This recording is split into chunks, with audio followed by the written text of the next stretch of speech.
Welcome to Cross Politic, our last Sunday special before we go nightly at 6 p.m. every day, Monday through Friday. So sad. We're going to be your commentary, your nightly news and commentary. Yep. Monday through Friday, every day. Pastor Toby Chuck Knox, I'm the Water Boy. Very excited about it. The water break will be replacing our Sunday special, so don't worry. We aren't going to leave you a day without content. But you just get more of us. That's a lot of Cross Politic. 2 days in a row, 3 days, or 5 days. So, of course, join the club. Join our army of supporters to help us get through these weeks. Get $100 off your registration at our Fight Laugh Feast conference in Knoxville. October 6th through the 8th. Are you tired of buying sugary drinks and coffee from large woke corporations that hate you? The woke part, yes. It doesn't actually say that, but I just said the other way. It should have been there. Throw a tea party. Oh, I get what they're doing. Yeah. Gold River Trading Company is an American company that offers premium alternatives for Americans who enjoy a delicious cup of tea and love their country. Start your day with Gold River's invigorating, well, that's a great word, American breakfast blend. Cool down with a pitcher of crisp and refreshing iced tea. Oh, I'm thirsty now. Or unwind with chamomile herbal tea. Explore a variety of high-quality blends and enjoy a healthy, flavorful alternative from an American company that shares your values. Go to goldriverco.com and save 10% off all orders using discount code CROSSPOLITIC at checkout. goldriverco.com. And I got to have their pumpkin spice tea. I like orange tea for some reason. Yet we have weird? No tea made here for us to sample right now. And it was actually pretty legit. And then I had just like the color orange. On the water break this last week, I actually had the American breakfast black tea. Both really very good. Next time, I like my tea. Make us some tea. Maybe we should have a cup of tea when we're reading this out. I mean, I don't know. That'd be nice. There is some troubling news that is starting to emerge from the Uvalde. That too. Uvalde school shooting in Texas that took the life of more than 21 people, or actually 21 people to be exact. Yeah. Some of the original information that has turned out not to be true, like there were no school police officers that were confronting the gunman before he went inside the school. He walked in unobstructed initially. Victor Escalon said, a regional director for the state's Department of Public Safety, said that he was not confronted by anybody. Wait, so originally they didn't report that? Originally, the original story was that he was being chased by the police, and then there were stories that there was a school police officer that was there. School resource officer. Okay. And that he engaged with the school police officers. But not really. And they shot at each other. Yeah. That was the original report. The lieutenant came out and said, actually, he crashed his vehicle. He shot his grandmother, crashed his vehicle, and went into the school without anybody, without any police officers having any sort of engagement with him. Also, parents have been held and detained and some arrested outside of the school on Tuesday as gunfire erupted inside, urging the police who were holding them at bay to actually go inside and stop the carnage. Holding the parents. That's right. Stopping the parents. Wow.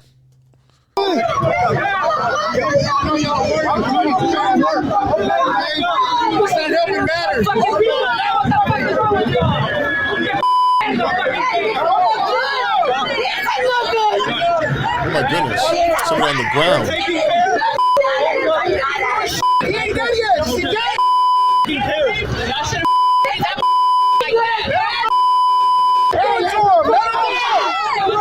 Wow.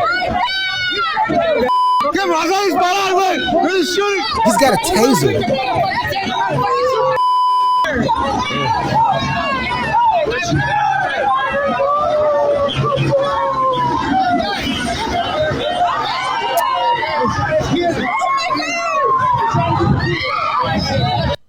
Did you hear him yell?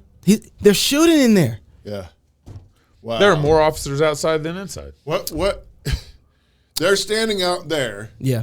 Keeping the parents from going in to get their kids. And the only reason the parents are probably trying to go in is because they aren't in themselves. Yeah. The police officers aren't in. Right. The state police official who was requesting anonymity, which I don't know if he should have, to describe the evolving timeline of events, said that I always mess up the name. Uvalde. Uvalde officers were shot as they initially tried to enter the classroom about 11:45 a.m. They weren't killed. They were shot. They were just shot. Shot at. Maybe wounded. They were able to make calls for more backup too. At that point, the officers fell back and began calling for help and for additional resources as special equipment that they wanted. They also needed body armor. They said we needed precision rifles and negotiators.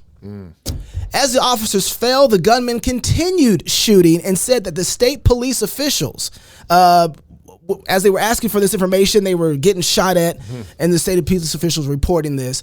It was during the early minutes that police officials said that most of the victims inside the rooms were actually shot at and the firing was going on. And a pair of the officials said that we were connected, that the pair of officials said that there was a connection to the classroom that the shooter was in. So the door's locked. So the door was, yeah. But he could go between a couple of classrooms. But he can go between a couple classrooms, exactly. Investigators are still trying to piece together the gunman's movements during the time he was outside. That would have been a good time to actually stop him, especially since he was shooting at the school. Before he entered the building, he went through an unlocked door at 11:40 a.m. and began shooting inside.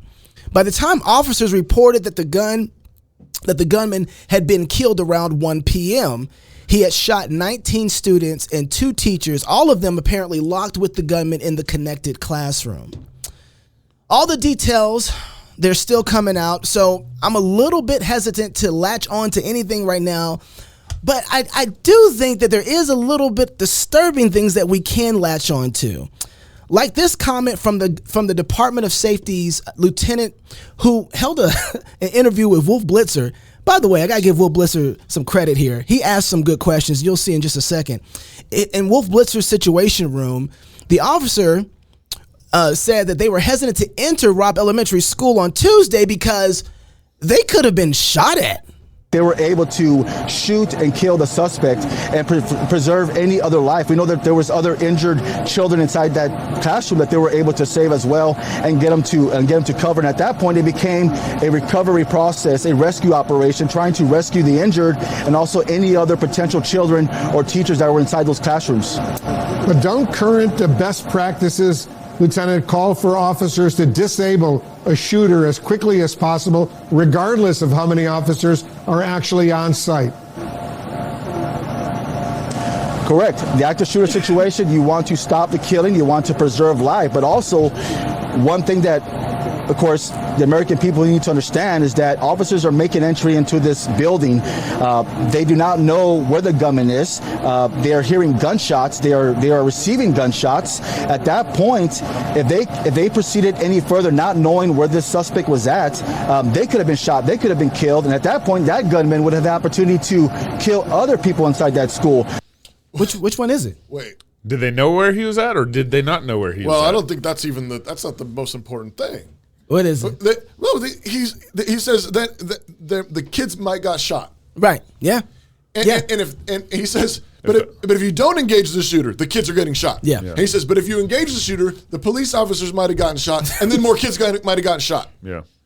But that's your job. Yeah. That's why it's not what we don't know that bothers me. Yeah. But it's actually what we do know that bothers me.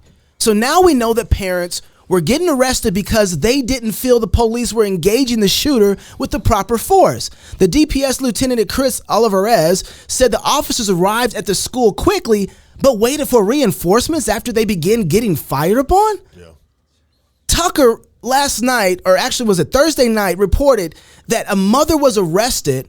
She was then let go and broke through the barricade and went and got her 2 kids out of the school while the shooting was going on. Oh my goodness. So when they released her, she walked away, hopped a fence, and jumped over and went and got her kids while the shooter was still in there. Man. At the moment, it's still unclear how many of the children and the teachers who died who could have been saved if the gunman had actually been killed sooner. Did they all get shot like right away? Right. Or was it going over? Exactly. Because how long is it? But they did say, the it was lieutenant did over say, an hour. So he entered the building about 11:32 a.m. and then he was killed about 12:50, 12:55. Hour and 20 So, minutes or so, yeah. you know, there is a gap there, like, you know. Yeah. But that mother, An hour-long gap. That mother heard about what was going on, and she drove 40 miles to go get her kids. Yeah. Okay? You said there was another dad at a barbershop? That was an off-duty police officer at a barbershop that heard what was going on and got up, and his barber got up with him, and the barber grabbed his shotgun. And then the father got there, used the barber shotgun, and decided to breach the building. That's my barber. What is clear, I know that's right. What is clear is that we have different kind of men than the ones who climbed the Twin Towers. Oh man. I'm sure that most of those men from time to time actually wouldn't survive the social justice woke onslaught of the current day. Right now, I'm sure that those men probably had some prejudice in their heart, probably had said some racial slurs. I'm gonna give it all to those men. Okay. They wouldn't have been allowed to live in the current culture that we live in right now. You're talking about New York firefighters and police officers Those and people, first responders. those first responders. Yeah. You're in New York, you Yeah. know. But I was watching the documentary. On the Twin Towers. In the Twin Yeah, Towers on 9/11. Hulu. Yeah. And one of the things that was amazing to me was that these men looked at each other knowing that this was their last day of work. Yeah. And it didn't matter who was on the top floor. They were going up there. We're gonna get them. And they were going to get them, and they were going to save And them. then we're gonna die doing that. Yeah, these are the kind of men that we would have canceled because they wouldn't have taken the vaccine. Ooh. All right? Those That's are those right. kind of men. That's right. And yet, come hell or high water, they are the type of man that would climb 70 flights of stairs to save you. Yeah. Yeah. Oh, you know somebody else who would have done it? Kyle Rittenhouse. That's real, man. Kyle man. Rittenhouse Oh, man. would have ran in there. Right.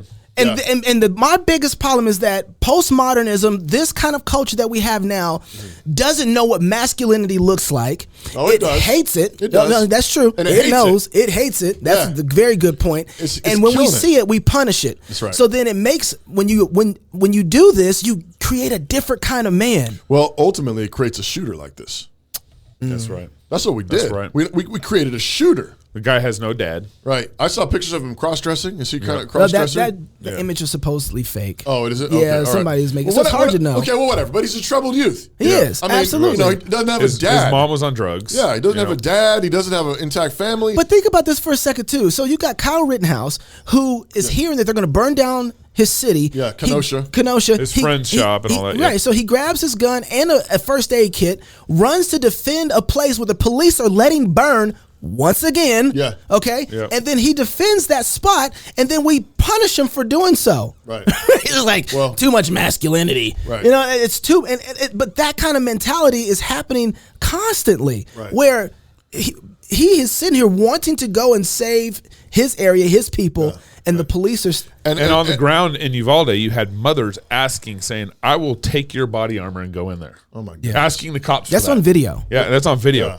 Give me your body armor and I'll go in there. And the lieutenant that we're listening to says, well, they couldn't go in because they might have gotten shot. Yeah. Yeah, this is a different world. It's a different. I would rather take those men with all their faults and flaws, The racist, I'll- maybe they're a little racist, maybe they're a little sexist. maybe a little prejudice, Whatever. I'd rather take them and all their faults. Right. Those men who will go up to the top of the tower and save my kids and my family and Right. my On life. fire. Yeah. Yeah. What kind of America do you Right. want? Well, you want the America that's so concerned about being politically correct. That's right. You're not a racist bone in your body. Now, racism is sin. Yeah. It It's a is. sin, And absolutely. it needs to be eradicated. But there's a this is a Pharisaism thing. Yes. Pharisees strain out gnats Yep. and swallow camels, That's right. and that's what's going on here. Well, and here's what's crazy is you have the situation where it, based on the information we know, based on some of the things that have been said, it looks like that the cops were abdicating their authority, abdicating their responsibility. Excuse Yeah. me. They were not going in. Right. They were staying outside for an hour. If only they abdicated their authority. Yeah.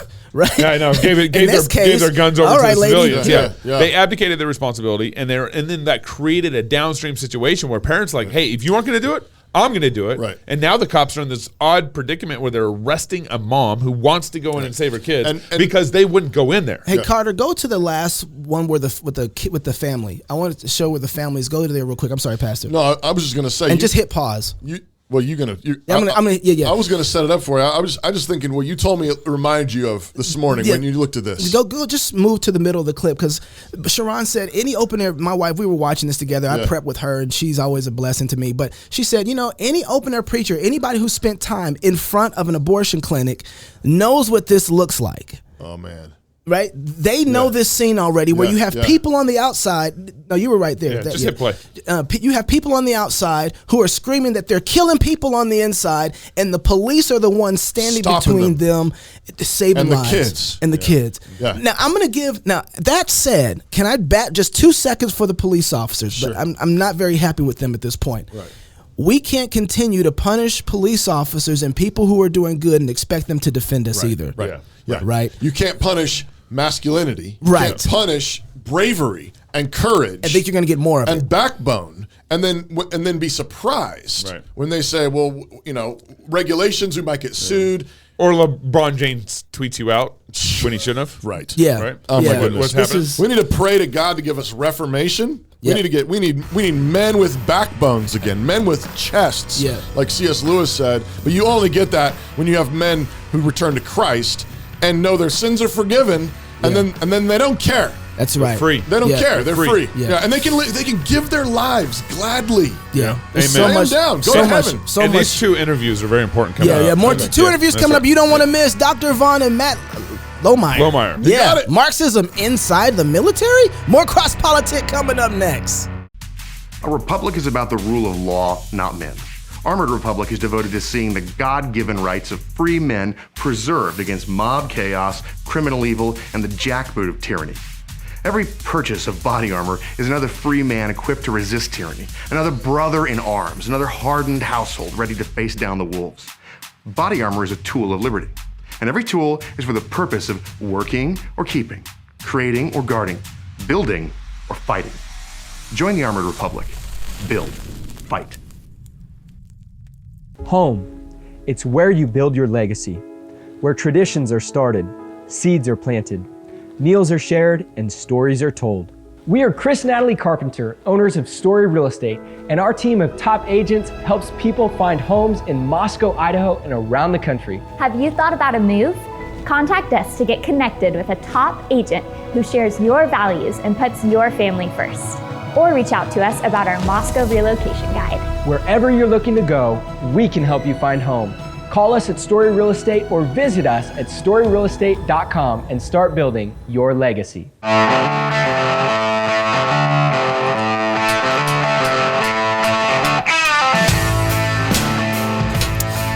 One of the last Sunday interviews. It's true. Here we go to weekly. Here we go.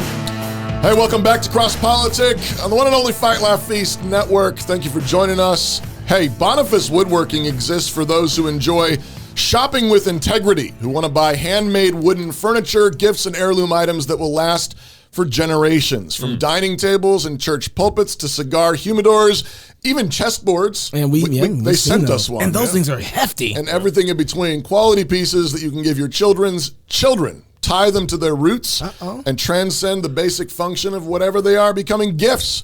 So start voting with your dollars and stop buying cheap crap from people who hate you. I still laugh every time I read that. Visit BonifaceWoodworking.com, BonifaceWoodworking.com to see our gallery, learn the story, and submit your order for heirloom quality wood items today. And Father's Day's coming up. I'm just saying. Oh, that's cigar real. humidor? You know, our producer Neil earlier, I thought I asked a really good question. Do they make axes? Because, I mean, for real, St. Boniface, he was the one who chopped down the That's a very good sacred tree of Thor, and, You got to make an axe. we need some of that. Hey, with us right now on the line, we're thankful to have Matt Lohmeier. He's a former active duty military pilot, commander of a space-based, I didn't even know we had those things, space-based missile warning squadron for the U.S. Space Force.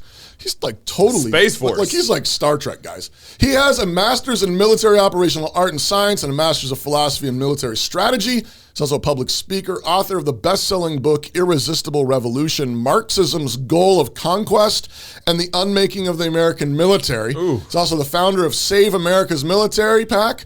He's also host of the Matt Lohmeier Show and lives with his wife and children in the great state of Idaho. Yep. Okay. Matt, thanks for joining us on Cross Politic. Hey, happy to be here. I've never felt so welcome to be in Idaho. Well, we're good at that. Yeah. So, Matt, we want to talk to you about your book and about what's going on in the military. And I think we thought it would be helpful for you to start by just we all think we know what Marxism is, but if we're going to talk about Marxism, we should define what we're talking about. So could you give us a working definition, one that you're working with, and then go just take us right into the military? Where are you seeing it there? Well, I'm glad you started the conversation by asking that question, because I can't tell you the number of hour-long interviews, for example, I've done where we're beating around the bush, so to speak, but we haven't actually defined terms. Right, and one of the difficulties of soundbite media is that you never get the chance to do that, and this is the perfect forum to do that. So what I mean by Marxist-rooted, for example, critical race theory, or how critical race theory has infiltrated or is the underlying premise of the diversity and inclusion industry writ large, for example, is that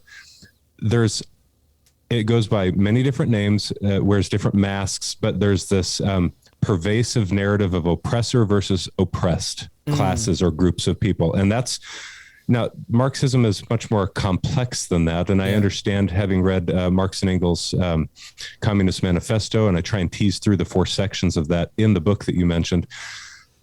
But there is an overarching narrative that there's an attempt to convey when, whether wittingly or not, people employ the Marxist narrative. And it's that there is some segment or group of people that is oppressed by another. And that oppressed group of people, and in this case, unfortunately, it's typically race-based in the current political environment, and not necessarily stratified by economic classes, for example, like it was in the 19th century. Mm-hmm.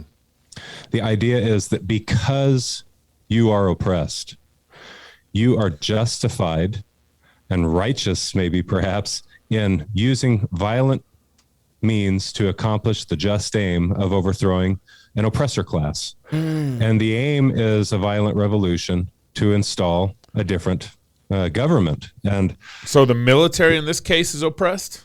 Now this is where it translates into military life, because of course in our military we're not talking about overthrowing the government or anything like that. And frankly, most people who become victim of that narrative don't even necessarily know it. That's why it's called subversive. It's subversive in a way because people don't recognize when they become a victim to the narrative or the ideology. I've seen that, yeah. The problem is that in the military, you see, back in 2011, during the Obama-Biden administration, there was an effort unknown to the 99% of our service members to redefine terms like equality and justice. Now, equity was added to our DoD regulations and our Air Force instructions. In the case of the Air Force, which is the service I was in, there is a scrubbing of all of the regulations in order to redefine terms, and then to start to implement what we call diversity and inclusion trainings to train our service members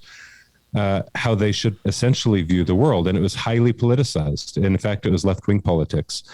But that didn't roll out for many years. And so what happens, there's these, as you're well aware, there are these, at times, crises or catapult events that will, one thing leads to the next, and they're seized upon. We're seeing that right now, in fact, with some of what's going on both in the world and here in our own country.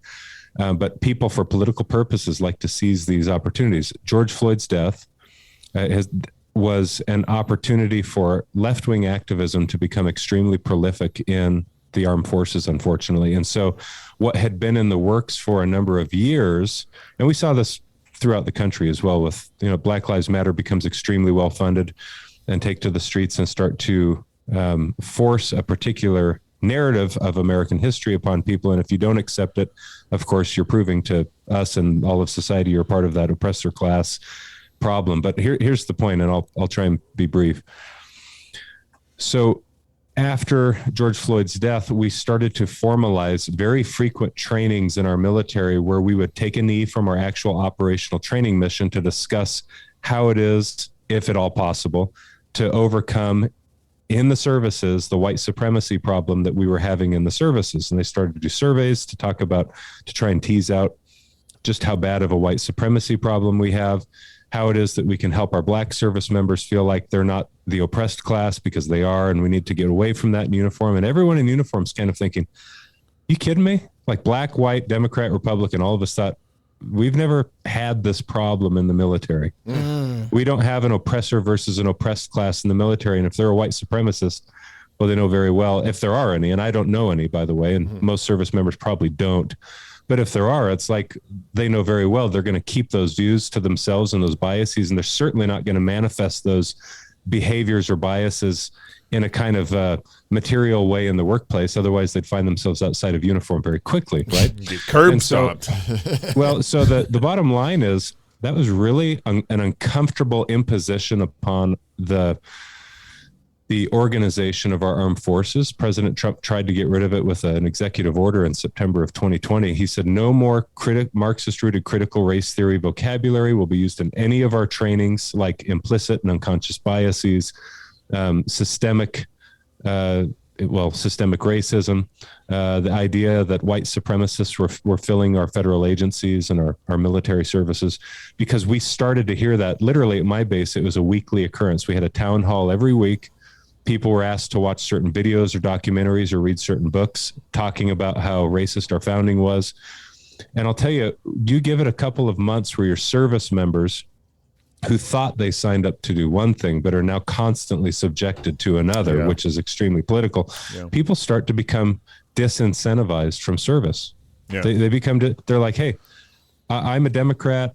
I didn't think I was signing up for this. I don't want to hear it. Hey, I'm a Republican. I didn't sign up for this. And we've never had these political debates or racial identity political issues in uniform. And now it's being injected from top down into our services. So that's what I mean by, that's a long answer to the question. No, it's great. What is meant by the Marxist narrative? Well, it's the oppressor versus oppressed narrative that they're really grabbing a hold of recently. You know, it's funny because the fact that it's hitting the military is very odd to me. I use the military when I talk to people all the time about racial issues being like blown out, because whenever bullets start to fly, you might be in boot camp. You might have a dude that grew up in one place and you grew up another, and you guys can have your little bickering back and forth. But when you get in that foxhole together and those bullets start flying, that is your brother closer than blood. And I've seen that. And I've seen those relationships materialize. And all of a sudden, racial stuff, when they come back, they're family. Like it's all gone away, and that stuff is gone. And it's interesting that this comes now, where it seemed like the military had figured this thing out a long time ago.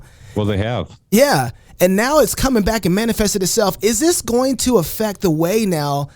Are we reinserting race back into the military and going to have a problem with how our military performs in the future because we're putting Marxism in? Well, it's a great question. I think I won't quote it exactly, but Thomas Sowell, who over the past 5 years I've just come to respect a great deal. He said, racism, of course, still exists, but it's on life support, and it's kept alive by politicians and race hustlers in this country. The human nature has essentially always been the same. And so you're going to have people with hatred and biases and et cetera. But when you come into the military organization and they give everyone the same ugly haircut and put you all in the same uniform, there's a message that they're clearly sending, and every service member, 99% of them get it. And it's that doesn't matter where you came from, doesn't matter your race, your economic upbringing, doesn't matter if you had a two-parent home or a single-parent mama or daddy.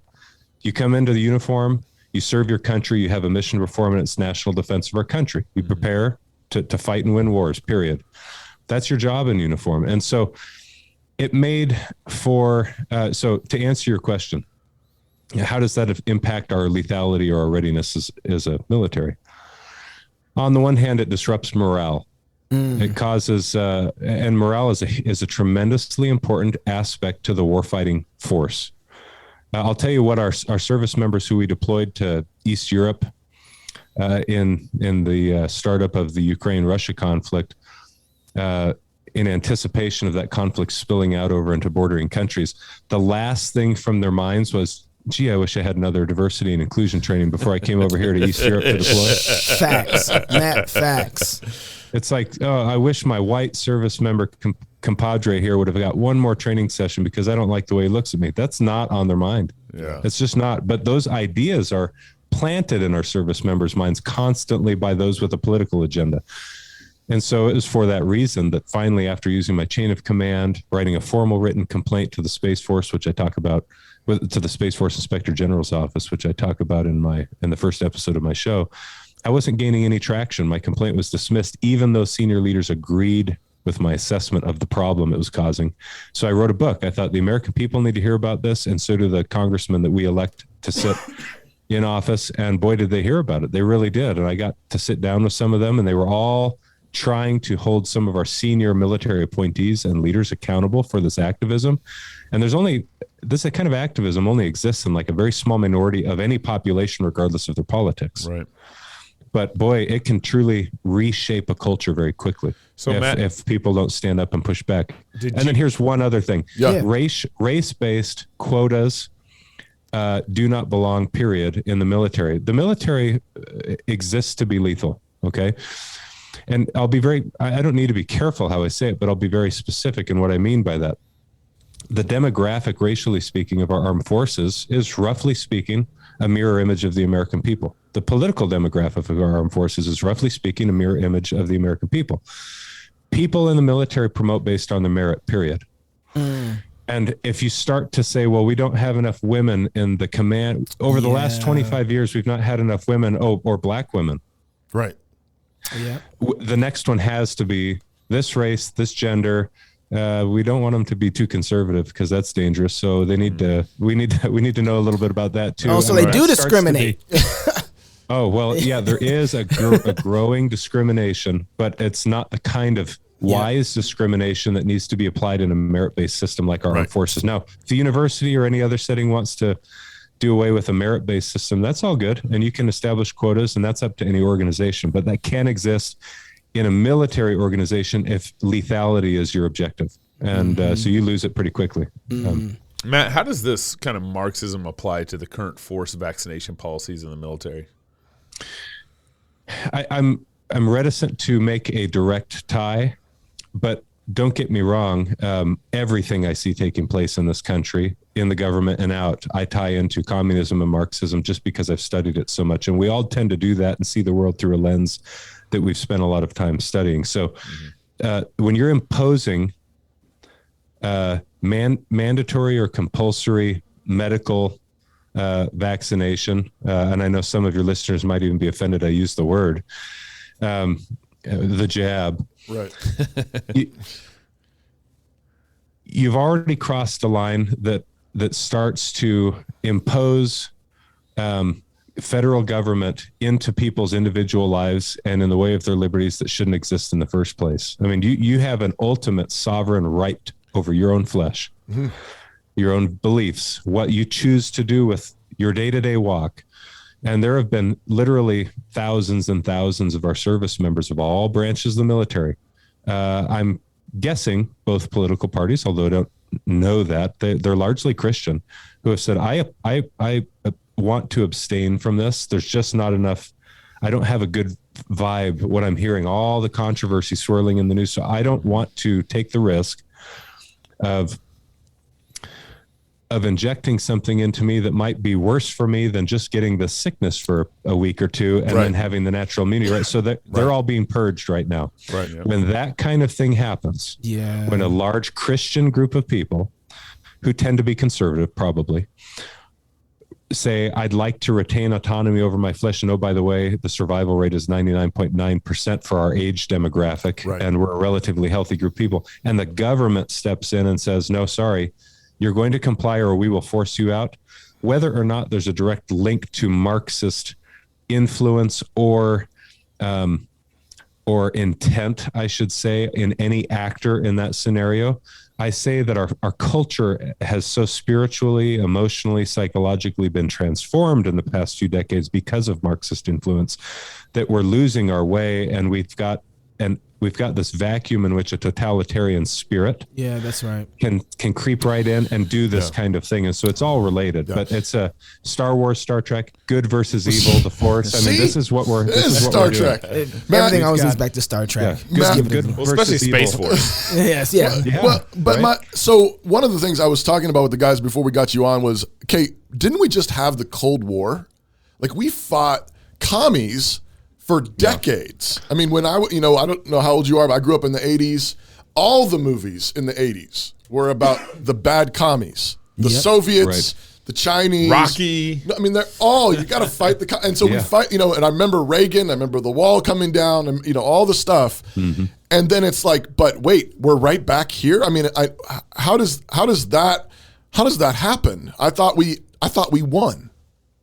It happens gradually and then quickly. That's true. Isn't that true? Yeah, So right. Pretty much. You're absolutely right. And here's what most Americans don't appreciate or remember, or they've never learned it.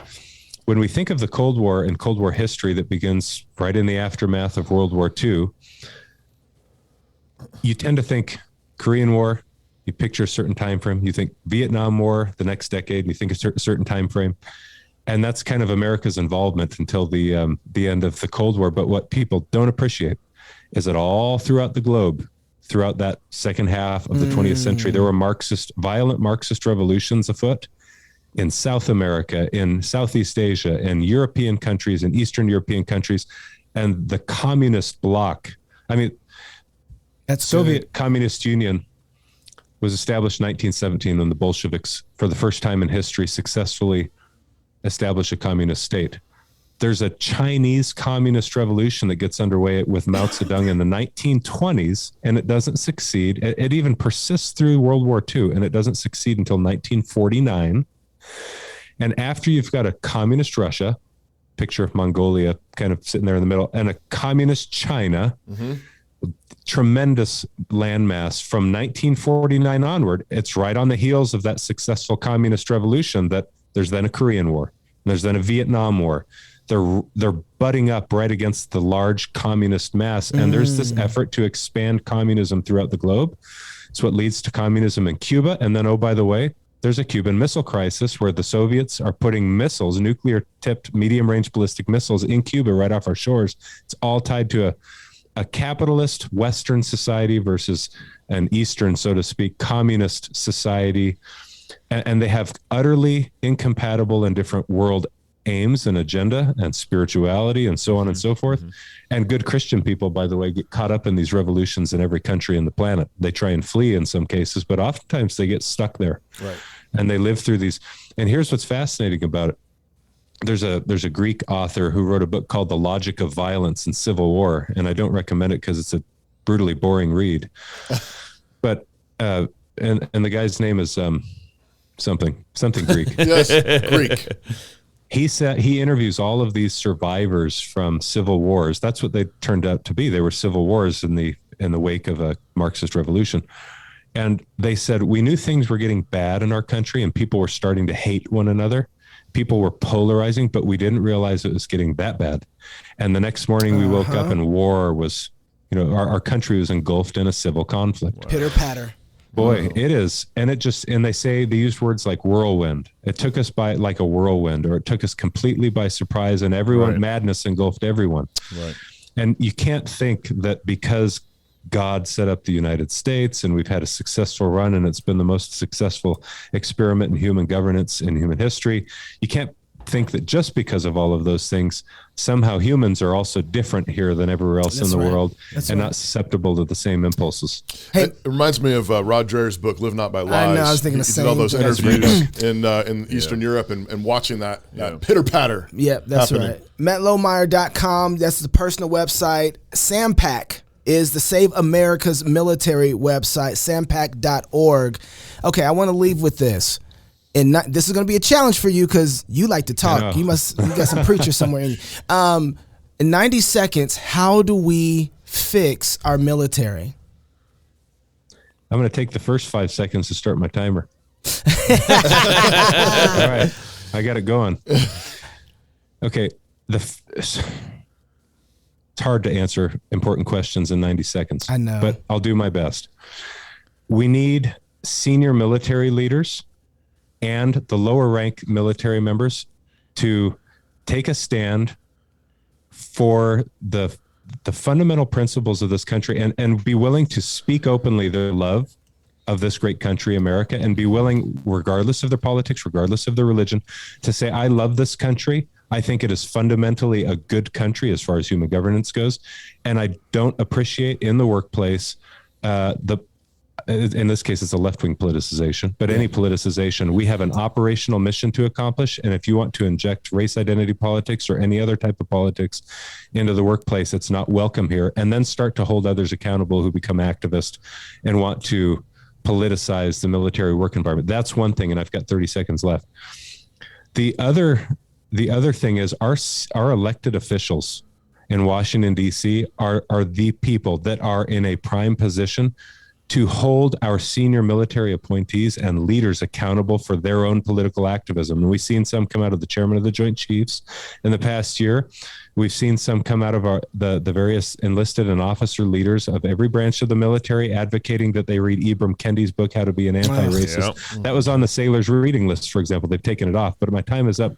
We need them to hold our senior military leaders accountable and to keep at it until they depoliticize our armed forces. So basically, anybody with an office, be faithful to that office in which you took your oath in America. Yeah. See, I can do it in like 15 seconds. You don't need it. This is not Space Force science. You're right. Hey, Matt, appreciate you. Again, MattLohmeier.com is the personal website. SamPac.org, Save America's Military. PAC.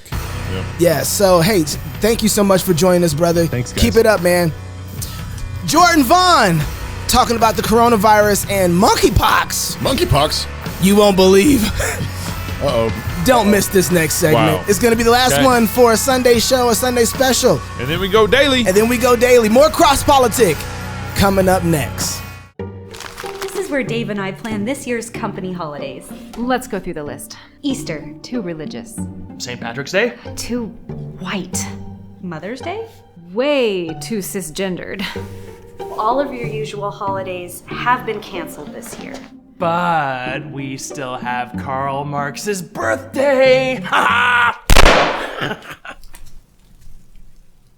Need a real reason to party? Find a new job at redballoon.work. Hi, I'm Robert Borton, CEO of Classical Conversations. Our most precious commodity is time. No one has ever lied on their deathbed wishing they had spent more time making money. They all wish they had spent more time creating a legacy. Our modern education system steals that legacy, steals that time from our children. That's why I'm passionate about homeschooling. That's why at Classical Conversations we want to give you more time to create that legacy, follow your passions, and glorify God. Visit classicalconversations.com for more information. How do you drive Roll Tide fans crazy? I don't know how. You put them in a round room, tell them to go pee in the corner. All right. This used to be a family show. It used to be a show. I don't even know what just happened. That's nowhere in the notes, Gabe. There was nothing about that in the notes. It came off the top of my head. No. Welcome back to Cross Politic, y'all. Classical Conversation supports homeschooling parents by cultivating the love of learning through a Christian worldview and fellowship with other families. You know, I didn't get a chance to ask Matt in the last segment about this, but, you know, it seems like one of the central communist things we've been doing is government education. Right? Facts. I'm going to ask him about that. We didn't get that. Classical Conversation provides a classical, Christ-centered curriculum, local, like-minded communities across the United States and in several countries. That's not a complete sentence. And we train parents who are striving to be great classical educators in the home. That's hilarious. You got a classical education ad, not written. There's keeping parents on their toes. Yeah, see if keeping me on my follow toes. it. Keeping me on my toes. You need a subject and a verb to have a complete sentence, guys. For more information and to get connected, please visit. You know how I know that? Because of classical education. Yeah. For more information and to get connected, please visit the website at classicalconversations.com. Classical Christian, get connected, get community, classicalconversations.com. And so they know we sent you. /cross politic. Is it cross-politic? Yeah, it is, unfortunately. So if you also are a sponsor out there that wants to be berated, just send us an email at contact@crosspolitic.com. We'll tear up your ass, we'll tear it up. No problem. We are grateful to have with us on the show right now Dr. Jordan Vaughn. Who's regretting it right now. He's owner and CEO of MedHelp. Is it MedHelp? MedBeHelp Clinics. Did I get that right? MedHelp. There's an extra B in there. MedHelp Clinics now has 6 locations, sees over 170,000 patients a year, employs 18 physicians and over 200 healthcare workers. Jordan received his BS in chemical engineering from the University of Alabama. Roll Tide. His medical degree from UAB School of Medicine. What's the UAB? University? Of Alabama, Birmingham. Oh, Birmingham, okay. And completed his residency in internal medicine also at their hospital. Since the appearance of the SARS-CoV-2 COVID as owner and COVID. CEO, Jordan pushed his organization to be on the leading edge of properly delivering early outpatient treatment for his patients and the Birmingham community for COVID-19. Jordan, thanks for joining us on Cross Politic. Glad to be here. Can we just talk about that real quick? How many patients have you guys seen during COVID with COVID? Probably up to 7,000 to 8,000 now, probably around that amount. And that's you guys have treated that many patients. And even today, I mean, I probably am the biggest distributor of monoclonal antibodies in any early treatment. I mean, I've kind of, DeSantis kind of copied me, but I was, basically utilizing a lot of my locations. I have real estate.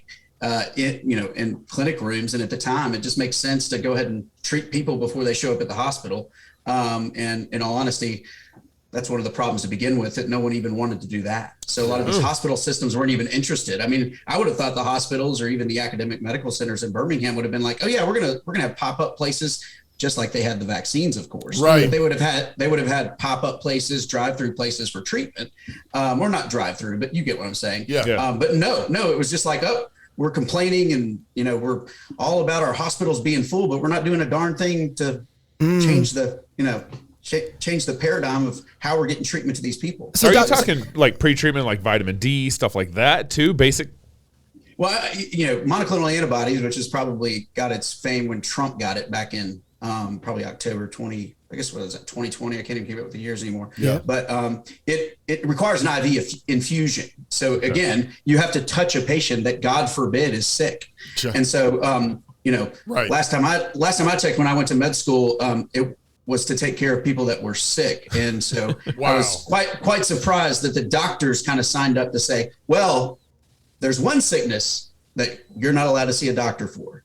And that was one of the things that initially said, why are people putting up with that? I mean, I would imagine the populace should have said, hey, usually we go to doctors when we're sick. So now you're saying when we're sick, we go home and do nothing? Yeah. And, but everyone kind of went along with it, which is crazy. Dr. Vaughn, for you need a ventilator. That's what out it of those is, 7,000 people that you guys have treated, how many people have you lost in that? So probably about, in the teens that have ended up in the hospital, probably count on my fingers the number of people that have died. So incredible. That's insane. Wow. I mean, Doc, how many other people who are treating are doing it like this when you started? So, I was kind of in a little small community in a sense because I own my own practice, my pharmacies, my lab. I just kind of did what was right based on the information that I was reading throughout the world where they were treating people. Because again, Italy and China and those places were ahead of us in terms of what to do. So I was just kind of following along. News to me, within a year that no one was doing it. And beyond that it was kind of discouraged, which blew my mind as well. It was almost like the CDC isn't reading the same literature that's in the world, medical library as I am. So Dr. Vaughn, how are you not canceled? Like a lot of doctors, who are even like encouraging ivermectin, stuff like that, they've been canceled. We just got canceled on YouTube again. Yeah, Thanks a lot, we're Gabe. done. You just said the word. Sorry. So the honest truth is my practice as well. I'm probably one of the last guys left with his own shingle up. I mean, I own everything. Okay. And so most physicians, I think actually it's up to close to 90% post Obamacare. And Obamacare, I think it was a feature, not a bug, that basically made physicians have to go to their big daddy, which was either the, kind of national publicly traded hospital corporation or their academic, massive academic medical center in the city. And consolidation. Exactly. Yeah. And so it's a lot easier, as I say, to tell Walmart what to do than 10,000 mom and pop retail stores, right? So in the end, what happened is a lot of the canceling has been done at the level of whether it's the academic medical institute and people don't want to lose their paycheck. They want to be able to feed their family, or it's at, again, whoever their leader or middle manager or MBA that runs their healthcare organization says, look, you talk like this, you're fired. And so in terms of actual, kind of state area kind of kickback or pushback. Sorry, not kickback. But it hasn't been that, that intense. I mean, I've had some complaints against me for speaking about wearing masks for my kindergartner who goes to the school that I spoke at. So, but the second you kind of fight back and say, hey, I didn't give up my free speech when I became a physician, they go, oh yeah, that's right, you didn't. Wow. But again, I mean, chilling speech is just, especially in this kind of world, just as effective as actually like truly canceling it. So, Dr. Vaughn, so is that why doctors failed the American people? Is it really that money chain that you're talking about? Is that why doctors failed the American people? I think it's a couple different things, but I think definitely doctors not being critical, thinkers and being able to actually be critical thinkers without worrying about who their boss is. So again, my dad's generation, you had the typical, multi-specialty clinic was owned by the doctors themselves. They were partners. They looked out for the good of the patient and the good of the practice. And that most times they were at odds with the hospital. And when they were at odds with the hospital, it was because they wanted their patient treated better. Yeah. Okay.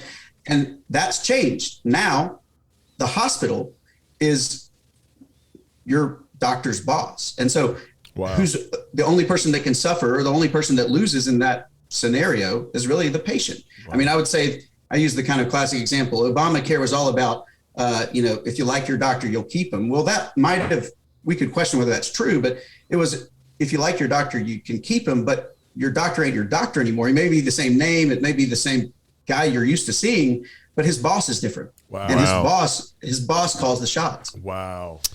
Also too, one of the things you said, and I don't think that should go by over people's head. You own everything. Right. Yeah. And it gives me freedom. Again, my original, as a Christian, my father, when he started the practice, we've always kind of been like, don't have big loans to anyone, never have anybody else, determining what you're kind of a proverb. My father is good at teaching me proverbs, but that's always what we did. A lot of it also went that a lot of medicine, especially in the outpatient setting, is a spiritual thing. And so, somebody ever being able to compromise my ability to witness or care for a patient in whatever avenue I think is best for them, that was just kind of off the table. And the second you compromise that is off the table, right? But so that was the original intent to keep what I had going. Now, that's anti-fragile medicine. I was just saying, we just came off a Liberty tour. We were in Fort Worth in March, Rapid City in April, and then Arizona in May. And one of the things we were talking about in Arizona was kind of this anti-fragile. Built one of the reasons why we're losing our liberties is because we haven't been focused on building our own communities. And owning our own businesses, exactly. And that's sometimes people flip that on you and say, "Well, that's you're being selfish or greedy," but it's actually, as you're noting, it sets you free to saving lives. Actually serve Jesus openly. Yeah, all you do. I'm a Victor Davis Hanson fan. Yep. And his most recent book, The Dying Citizen, talks about how most people are really just residents, because a citizen requires the ability for you to know your rights, which is important. But if you can't defend your rights, who cares if you know them? Right. And so at that point, he looks back at kind of the Greek and the Romans and says, look, it was those kind of middle or middle class that were agrarian kind of farm owners that said, look, until you give me my rights back, I'm not going to pay tribute. Okay. Yeah. And so it was, but in this end, the mortgages, the school debt, the paycheck you get from the, publicly traded hospital corporation, those kind of keep you from actually being able to do your own thing. Well, and part of it, if you don't own anything, you have no rights. Right. Yeah. And that's part of what it means to have rights is you actually own. He was referencing the Proverbs, but the borrower is servant to the lender. Yeah. You have a master. You're not the boss. Dr. Vaughn, can you walk us through the fallout of the vaccine? This has not been a little thing at all. Most people don't even know about this. How bad is it? So I will tell you, as much as I was focused on treating people, I also was hopeful that a vaccine would come along that would be useful. But the reality was that as this vaccine kind of made its way into the medical community, there wasn't the allowable dissent or questioning of the science or the ability of this vaccine to do what it's done. They were using a technology that really is not new. they had tried it multiple times, really since about 2004. And every time after a 2-year trial, it had the 3 same problems, which was it didn't last long. Most viruses found its way around it. And at the end of the day, the placebo people did better than the people that got the injection. And we know that. I mean, they've tried it on every different respiratory disease. And now we're what are we now? We're 18 months into it. Do you all see its effectiveness? It's waning. It's exactly what we would have predicted. But no one was allowed to remind them that this is the reality of it. But on top of that, the actual spike protein itself is pathogenic. And we know that, the thing that causes clotting, the thing that causes the disease severity, and probably is even the thing that probably was messed with the most in terms of Ralph Barrick and Jingting Li and those people in terms of trying to make this a gain of function research project, was that spike protein. And so to use the thing that is pathogenic and not just give you a fixed amount of that pathogen, the spike protein, and have your body passively interface with it. No. We are going to give your body the instructions to make it and let your cells be the factory. And you are going to make it for an unknown amount of time, for an unknown amount quantity, and everybody's different. And so again, I agree. There's plenty of people that said, I've had 4 vaccines, I haven't had a problem. Well, that might be true, but when you start talking about 2 to 5% of people that are having problems, and you quantify that over a population like America, that's a ton of people that are, suffering. And here's the other thing is, what the worst part about suffering is not acknowledging the suffering. Okay. So they are in this even worse place. And so that's really what's bothered me. And not only that, initially when it came out, they kind of pushed it and said, we're going to give it to vulnerable populations. Because to me, the science was questionable initially. And then the technology was questionable in terms of its use. It makes sense if you don't have really good long-term studies on somebody, on some intervention, that if there's a 75-year-old that's high risk, that, if it means that they're going to have cancer 10 years from now, well, they're going to be 85 or probably not be alive anyway. But, but to make that same, what I would call, Faustian bargain, all the way down to our children, which first of all are at no risk to begin with. And then look at the fact that they continue to push it across the line. And not only that, they don't even really work well. So the more that we're finding out, and one of the most recent studies looking at the people in the Moderna trial, once you get COVID after a vaccine, the antibodies you produce are different than the ones you produce if you got it kind of naturally without a vaccination. And that's one of the reasons that we're starting to see people that were vaccinated are almost more likely to get it multiple times. So it's kind of and again, that's nothing new. You tell the body to make an antibody that isn't useful or non-neutralizing, it actually makes the body's response worse. That we know. Yeah, it's called antigen-dependent enhancement.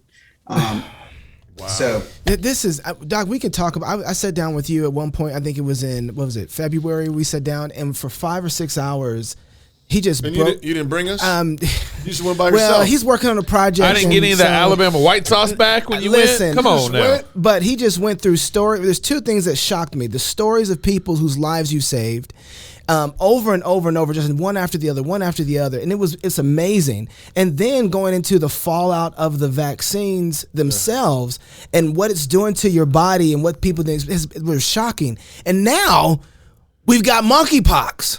Yeah. And so, we're in it again. And it's like, okay. Are we done yet? Yeah, are we done yet? Do you think, first of all, what do we know about monkeypox? Well, the K is silent. Well, we're going to get shut down for you. Yeah, there we go. Yeah. Moneypox. What's your take on monkeypox? So monkeypox is kind of a little bit unrelated. I definitely think it's, first of all, a DNA virus, which means it's kind of a little bit harder to get. It's not spread as well. It doesn't have as many mutations, but it's a kind of a consequence of the fact that smallpox has been eradicated, and it's kind of the last what we call pox viridae or pox virus that's out there. And it's surely, as we became more active in just transmission, there's been a couple outbreaks of monkeypox, not to the extent that they were today, but even 5-6 years ago we had 20 or 30 cases outside of Africa. But even in Africa, it's an endemic disease. So it's an interesting kind of what I would call fear promulgation. I mean, it's kind of, it's taking the same thing and probably scaring people into another kind of let the World Health Organization take over all your rights because monkeypox is going to kill you. Right. It's not. It is a virus that also usually requires pretty intimate touch. And the people that got it currently, a lot of them were have a certain, lifestyle, and they were at a event in Europe, and a lot of them were spending a lot of intimate time with each other. So, this is a family show, but we still talk honestly about what's going on. It's being passed through homosexual activity. Exactly. And not only that, it's the first time I've ever seen the CDC actually on their fourth thing for me to watch out for at a doctor is those men using dating apps. And I was like, well, how did they even get that information? That's kind of scary. Not that I think using those apps are correct, but it's a little bit interesting to me to see that was one of the recommendations. Ask them about their use of indiscriminate, I guess hookups is a word maybe you can talk about on here, but indiscriminate hookups that were started with dating apps. So I was, first of all, I mean, it's kind of a weird thing to think about anyway, but second of all, where do they get the information about dating apps? Right. Right. So, and then it took 2 weeks for them to tell that. So we've kind of known about this for 2 weeks and everybody kind of knew where it was coming from, but it took them 2 weeks to, I guess, get a HR piece that was good enough for them to come out with and say, hey, I know this is, and the funniest thing, that same day that the CDC released kind of the description of what to look for, a Yale epidemiologist was like, yeah, but we can't ask them to not do this because that's discriminatory, right? Wow. What? So wear a mask, but continue to have homosexual sex. Exactly. It's like that's off limits. Ruin somebody's life, have your 2-year-old wear a mask, but if you're talking about an illicit same-sex intimate relationship, we can never question that. Well, Doc, this is what's killing me. Like, if you love those people, right, wouldn't you tell them? Right. This is bad for you. And that goes back to a lot of this. I mean, I think false security is, first of all, you would want them to do the right thing, but even the church, I mean, I actually, even with my own church in town, when they were like, hey, there's some people that won't come back because they're scared if people don't have masks on. I'm like, well, if we tell them they have mask on, and they get a false sense of security from that, the church isn't somebody that should be telling people, that, hey, you're going to wear a mask. Even though masks don't work, you'll come back to church if there's a false sense of security here. Yeah. That's the last thing we want our church to appear to be, is a false sense of security and hope. A false gospel. Yeah, exactly. Right. So it was weird that I had to counter that, because I was like, no. If they are immune compromised and worried about COVID, they need to stay home. Right. We don't need to tell them it's safe, because masks don't do anything. Right. Come on, but it was funny. It was like, hey, let's get masks back on, everybody, so these people that feel uncomfortable will come back. I'm like, that's actually lying to them. Right. Like that it's all of a sudden safe, because it's not. It's actually dangerous for them. So here's one thing. I know we weren't planning on talking about this, but I want to end with this and give us your website. Should we be concerned about the WHO? Yeah, I will. I mean, we're working with a group right now. Peter Bregan is one of the guys that is within my group on America Out Loud, which America Out Loud Pulse is. He's a doctor that has been working against all these amendments. And actually 12 of the 13 amendments that were given among the WHO were removed or pulled out this week. So that was a good development. Now, can they be put back in front where they say, hey, here's the definition of what the WHO under these circumstances takes over world government? Yes, they can. But we were prayerfully and thankful that those 12 out of 13 amendments were removed. And they were all those amendments that were kind of the amendments you were like, oh my gosh, we were forwarding our... Step back a little bit and explain that, because I don't think some people even know that. Yeah. They just know what the WHO is, but they don't know what those 12 amendments are or what you're even talking about. Or what they were kind of going outside the treaty process and instead saying, in the event that there is a pandemic, that the WHO would direct pretty much everything from a one world government type thing. It would basically say suspension of all rights, emergency powers would go to the WHO. And there are a lot of countries that are signing on to this, but at least in America, some of those, we kind of had some pushback, and at least there we still have some authority. But the problem with a lot of these multilateral organizations is China has bought them, and they bought them through the Belt Road, where, like a lot of these African countries are, a lot of their infrastructure has been financed by China, and then they don't pay it, and China all of a sudden owns a lot of their infrastructure. And so it's like, hey, do this and vote for me on the WTO, vote for me on the WHO, but and so that's how we get a guy who literally is the first. Tedros is the first WHO lead that's not a physician. He's a doctorate. He has a doctor in philosophy. He did his thesis in Marxism. But it is interesting that we would elect a guy that has no medical background. Right. How's the WHO getting authority, or apparently they already have some sort of authority over our country in all this? How do they, and how are they getting or trying to get more authority over America? So by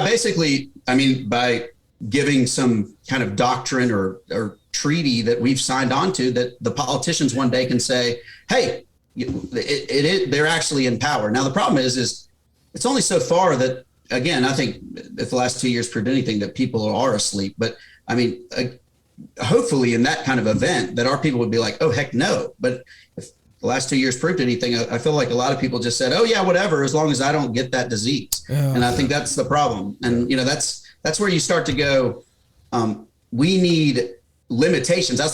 One of the things that I would challenge anybody on here that wants to make a difference in the state at their state level is get to where these emergency powers cannot be renewed without the legislation or the legislators actually voting on it. In Alabama, it was like, oh, she can only do an emergency declaration for 90 days. Yeah, but she can also sign it on day 89 to renew it for 90 days. Yeah. And that needs to be limited. So again, there has to be, back to these emergency powers, they got to go. And they have to be time limited, and there has to be, at that time limit, that all of a sudden your representative government has to be accountable and vote for them. Right. This whole thing about science, and I've used this recently. I said the whole thing about follow the science. Well, science is not a leader. Okay. It doesn't lead you anywhere. Science informs, it gives you information.